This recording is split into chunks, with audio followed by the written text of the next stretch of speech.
So now we've run power, now we're going to run power opposite. So power opposite is just power, but instead of the guard leading up, or assuming the H-back leading and the guard pulling the second level, now it's a guard kicking out the end, and the H-back now is the puller. All right, so now this is a first level pull. One thing we teach our guys on first level pull left, hit with my left. Pull right, hit with my right. Okay, so this guard here, pull left, hit with left. Okay, and there's the H-back who's wrapped for first backer in the box. Okay, odd split. You can see this. All right, good job here by the left tackle. Play side tackle. His job is inside gap to backside backer. Take a flat step. If they want to slant across your face, take them, okay? Take them and wash them. All right, that's a wash technique. Really work that backside hand, or really play side hand, excuse me. Play side hand, turn, all right, and get the long extension. Know where your extension hand is, and that way you can get movement going through. Now, one reason here, I'm going to show you this. All right, I'm going to go back to here. This outside linebacker, is he a threat to the box? Not really. So because of that, the tackle is not going to make a smash call. No smash call in an odd front means now you can double team the heck out of the nose guard. So these two guys will make a 44 call. They're going to double team all the way to number 10. So now you have a big double team to the backside backer because you don't have to worry about squeezing the backside B gap with the center because the tackle can take care of one. So right now the only person outside of him is this defensive end. If the linebacker showed and he's scared and it feels like he has to block two, he will call smash, and that brings where the center is squeezing with him. Okay, so if that was the case, let's say again that outside linebacker was in the box, he would say smash. All right, smash, smash, smash. Now the center then is going to squeeze all the way back to this gap. But right now he's not a threat, so what's he going to do? He's just going to be a one-man squeeze on the backside. So really good job by the tackle here, not panicking and allowing the center and the guard here to get a great double team on the nose guard. Okay, now again, running backs, don't overcoaching too much, all right? If it's coming across on this play, we like to open up, okay, just a counter step. We like to open up and then come back just for a time. It's more of a tempo set on this. All right, so again, where should he be? He should be right down this should be running right at that umpire. All right, the H-back should be inside out. Again, inside out, second level, inside out, inside out, inside out. We had so much movement, though, we're able to crease and let kids use speed. Of course, if you get a fast running back, they want to run fast. They're going to try to break things. It's not the end of the world. Again, the reason being, trying to keep tight. You want to stay tight before safety is going to be run fit players. Okay. Again, here is power. Again, power opposite against a four-man front. Now, this is a great view here, and I'm going to get to view because this end, even if it's a four-man front, this end spikes inside. So now who becomes the end man line of scrimmage? It's outside linebacker. So again, we don't tell our guards. Again, it goes back to rule-based, not man-based blocking. So if I'm the backside guard and my job is to pull, okay, my job is to kick the end man line of scrimmage. Well, does that mean defensive end? Not necessarily.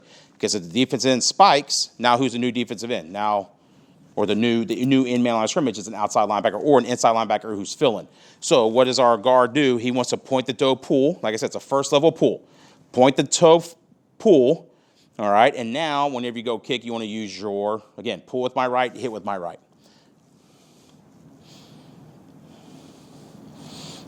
All right, now we want to pull with our right. So again, this again, going back to our rules here.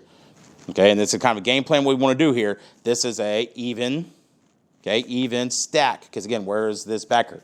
Now, so where we want to talk about, you got two different things. We could have labeled him as the guy we pulled for. So I mean, this is the backside backer that we are comboing to. Now, what they do is they're trying to cancel all gaps, which is fine. And so really, again, he does a good job of, he should be looking to pull for out. So that would be the only thing, and this would be the H-backs guy. So that would be the only thing game plan-wise. However, I don't overcoach this guard here. Why? Because he should look for the first thing. And if I go back to this view, I'm not sure where this linebacker is going. He's definitely not filling as fast as he probably need be. Okay.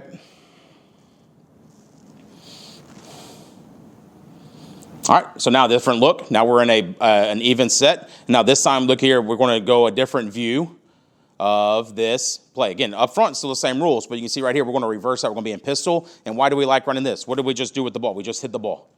Okay, this is a great view to set up your play action game off this, get in pistol, and go ahead and reverse out. And why reverse out? Because now you can hide the football. Okay, when you hide the football, safeties and linebackers don't know if it's run or pass. You get them playing either slow or faster than need be. All right, so, again, His rule, if he's off the ball, he's going to go block the outside linebacker. He's going to widen him. Okay, so maybe even looks like a pass there to those. All right, this is an even, okay, even stack. So this left tackle knows we're pulling for 19. We're going to combo to 41. So he does a good job of letting 19, all right, stay in his path. Now, freeze here. Again, he's about to block 19. Again, I probably should have looked this up more. If this backer, all right, if I'm on my path to this backside backer, and this backer decides to show up, block him. Block him. Now, if 19 would have played over the top, hopefully 72 would have stayed on his path to 41 because that should have been his man. All right, you can see right now the puller here, this H-back, really has nobody to block. All right, that should be 19, and we should be blocking back to 41. So a little iffy there on the tackle, but at the same time, that mentality I talked about earlier where you're inside gap to backside backer, all right, don't overthink it. Don't overthink it. If there's somebody in your opposite color, hit them. Gain yards.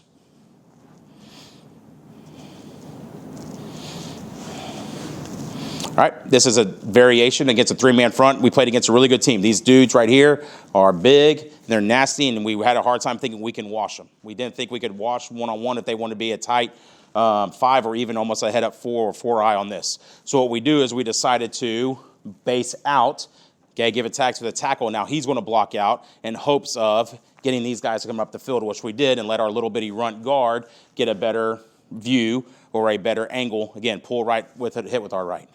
Now, the only case on this is you cannot squeeze the backside because you have nobody for an inside gap to backside, so now you have to double team. So now it's just a one-man squeeze by the tackle. So he has to make sure he does a good job of getting in legs or blocking that defensive end solo. All right, so we try to get double team again. Big old nose guard, having a hard time doing it as best we can. All right, had enough to get a hat on a hat. Really good run here by the running back, staying physical. Again, staying tight to A-gap. But again, our goal is hat on a hat. Doesn't change their rules. There's first puller, there's second puller inside out. If we could have matched a little bit heavier on that nose, we could have had a big-time play there. But again, I'll take an 6-yard gain, first down all the time. Okay, going back to another variation of power, of just running regular power, but giving the quarterback a chance to actually pull it off a read and reading his space. All right, so a really good variation for the running back. If you're reading, all right, playing man, tucked inside the box. All right, I'm going to show you the end zone. All right, his eyes, he's reading number 9 here. 9 goes after, and now you're able to get around, and you have an escort puller. Okay, not just on zone read, but now you can actually do it on your pull scheme as well on power. Here's another version of this. All right, you can also turn it into reading the defensive end. So it's a good 4-man vert. It's like an inverted power read, which we'll show power read here in a second. But right now, we're not going to block. All right, that defensive end's pretty dang good. So we're going to go outside of him. All right, let him chase, and then now all of a sudden we got an escort block. All right, with the H-back. So instead of kicking out, we're going to avoid the end and then seal this outside linebacker. Now, could we have sealed a better job? Sure. Could the end gotten around? But again, if you have an athletic quarterback, it doesn't always have to be zone read. You can run same side power and have a chance for them then to play. Again, let the end be fast. Let them attack. All right, and we'll just pull around. Now you have an H-back and a puller with angles going through. So it's just a different variation of running a zone read, but now it's actually a gap read with it. Okay, and this is just regular old power read, okay, that people have been running a ton, all right? So if you're a back rule for us is you are blocking first edge, all right? So you should be flat, blocking first edge. We like to push, crack. We don't like necessarily blocking slots on the outside linebacker because usually they're not the best blockers. So we like pushing to safeties. That way if we start seeing the safeties not bypassing, you can play fake and run verticals by. All right, but it's still, for the linemen, same rules. It's power rules. Inside gap post, backside backer. Okay, the only difference is we don't block the end. Quarterback's reading them. All right, you're still pulling for the same players. Okay, just know there's going to be fast flow. So we are not going to be in a hurry. We really want to double team along on this 3 technique, knowing that they're going to chase back. But it's a really good job here by the quarterback. Now, one thing, coaching point on the quarterback here, make sure he gets to the outside, okay, outside shoulder of this defensive end. Make him commit either way. If you decide too early, like sometimes coaches say 1 or 2 steps, you need to make sure, don't give him, to me, you don't give as much steps. It's more of a feel and getting to a feel of where this defensive end. Make him have to commit who he has here.